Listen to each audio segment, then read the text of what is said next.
Hello and welcome. My name is Sean Gill, otherwise known as Triple-Headed Monkey, and today I'm going to be showing you guys how to make a basic bass using the operator synth in Ableton Live 10 Suite. It is also available in Ableton Live 9, and they are pretty much exactly the same in every way, so you can use the same settings, same techniques. So keep watching if you got 9 and not 10. Anyway, the first thing you want to do is to open operator is to come up here and select your instruments. That's right, open this menu, instruments, select operator, drag it onto MIDI channel, and any MIDI channel, doesn't really matter. Not an audio channel because it's not an audio thing. Right. First thing you'll notice is this graphical interface here. It's relatively simple and intuitive. It shows you exactly what the attack, decay, sustain, and release are doing. The attack is this here.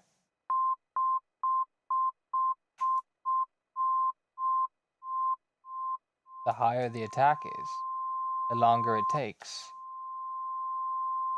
for the note to get to the maximum value up here, this line here, which is represented by this number here, and you can turn that down, which, as you see, once it goes past this 10-second mark, which I'll now turn to 2 seconds, for example purposes, we've got a 2-second rise, followed by a half a second drop, into a sustain of minus 27 dB, into a release of not even noticeable time, just stops pretty abruptly.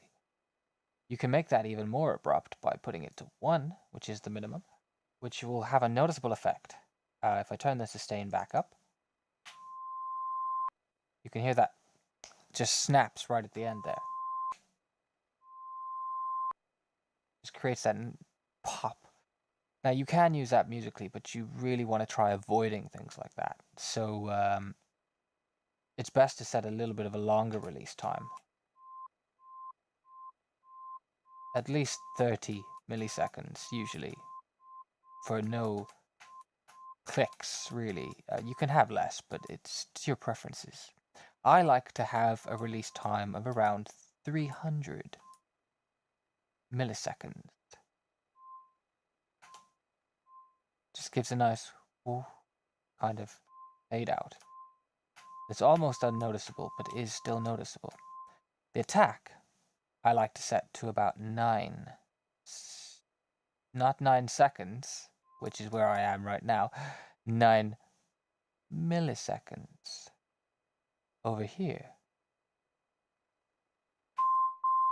which really hits you in the face a bit, but it doesn't click you in the face or clip you in the face.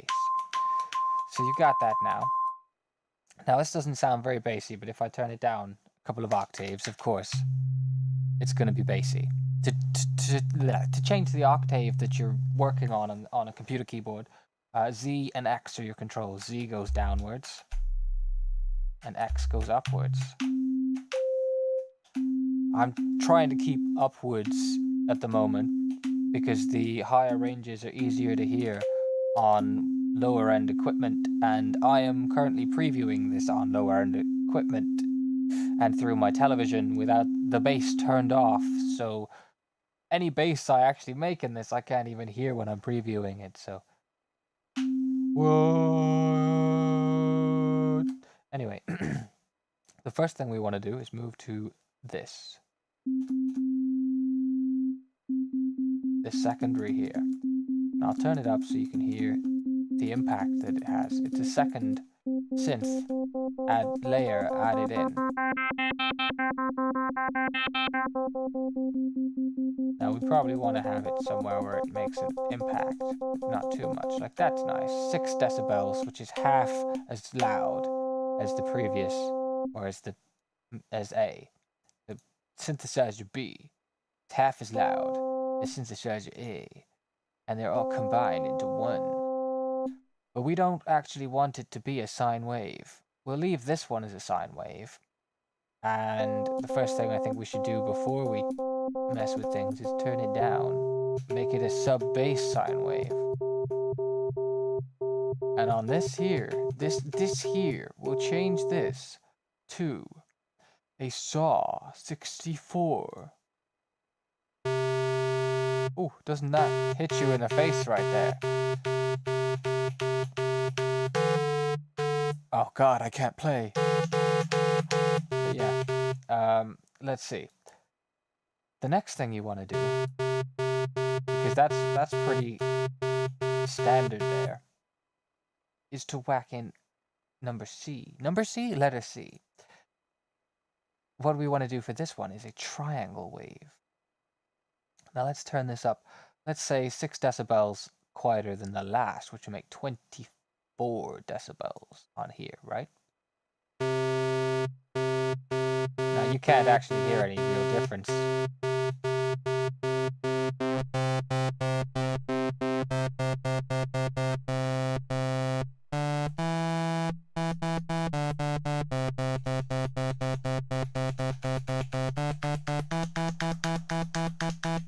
Yeah, now you get the point here. It sounds pretty gravelly, pretty raspy,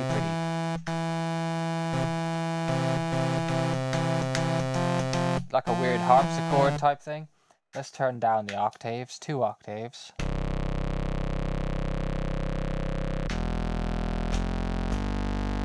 Listen to that crunch there. Whoa. And that's all it took to make that. I added 3 things and changed them a little bit and set how loud I wanted them to be. Now let's say you got this bass now.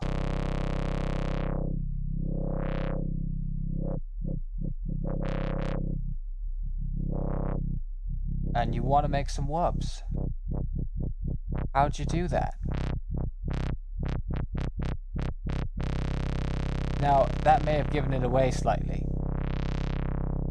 You do actually use a filter, which is what this is if you hadn't already noticed. This section here, filter. Nice thing to do is to select a kind of nice,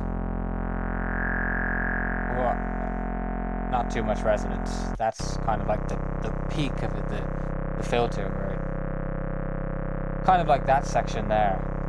But in a different representation. So once you've gotten something like this, you want to know how to make some wubs, right? Something cool sounding, almost like dubstep, but not quite, because you're not, you're not one of those mainstream peeps, you're a hipster. So here we go. Just a continuous, whoa, it's going crazy now, bass. Now what do we do with it? I did hint before, we go on audio effects first, and we get what's called an auto filter. We drop that on there. I like to turn the resonance down a little bit, because why not?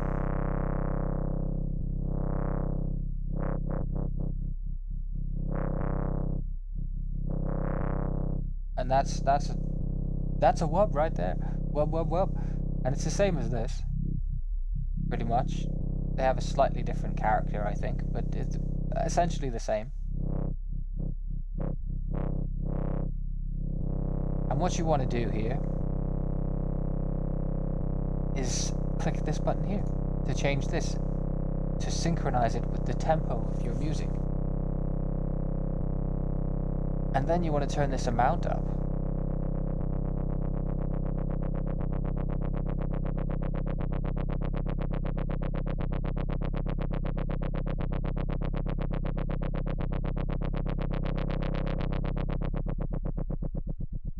As you can see, it's quite pronounced wub kind of sound. And right now, changing this here will change how fast it is. You can make it stupidly fast.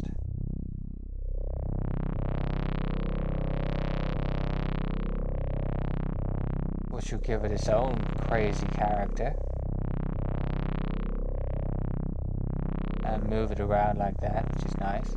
And the cool thing is you can either click these knobs or you can literally just go for it.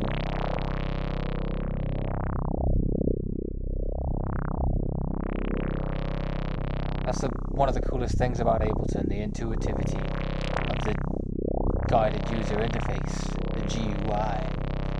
So yeah, we got that going.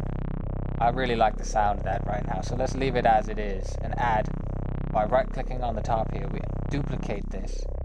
Now there's two of them, let's change this down to something lower, 1.4.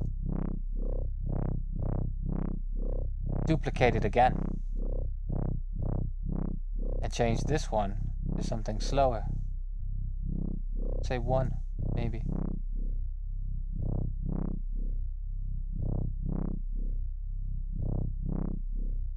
And now listen to that.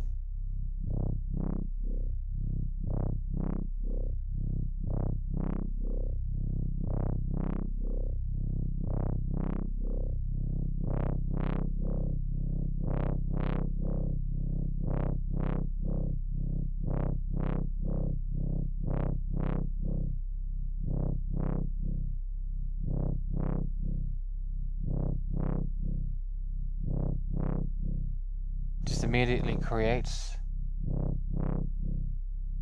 some sort of crazy bass to go with. And that's pretty much essentially all there is to it. For some context, let's add an 808. Not that one.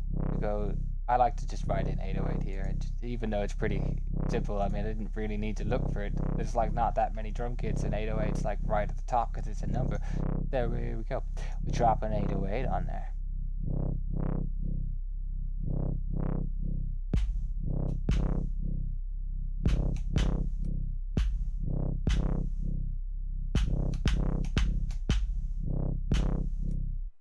Now let's just put the metronome on for my posterity. That's a weird combination of words there.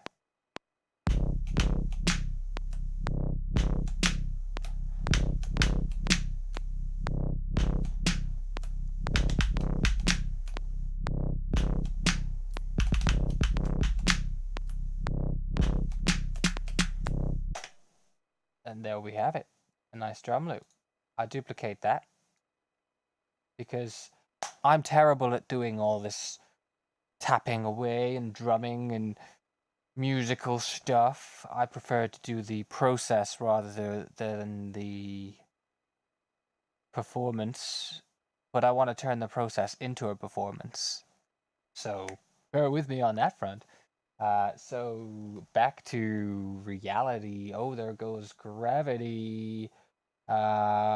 The next thing I like to do is layer it up with some hi-hats. You get the idea there, don't you?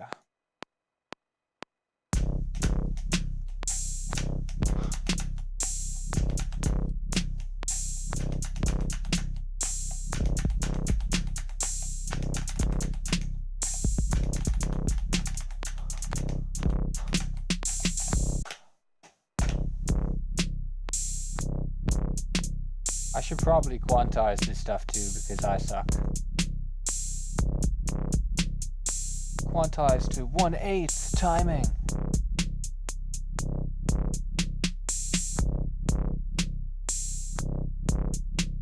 And to top it all off, give it that little bit of extra context. Throw a gate in there. And the audio effects. I don't know. I should probably look for these things. Gate right there. See, just right there. Gate. Drop it onto your operator. Oh no, the sound's gone. What's up with that? If you remember my sidechaining video before, you'll know. But if you haven't seen that yet, then here we go. Sidechain. You see that? Click that. Sidechain. Sidechain. Yeah. 808. And now, every time a drum hits, it plays. But we want to click the flip. Now every time a drum hits, it stops playing. well, it doesn't stop playing, it just lowers the volume by this amount. So let's change this to -6 so it's not so apparent, but it's still quite apparent.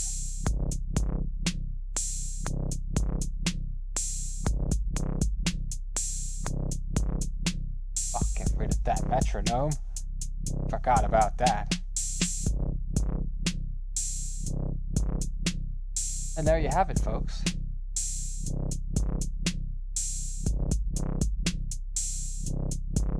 Your very own fat-ass bass for your usage whenever you would like.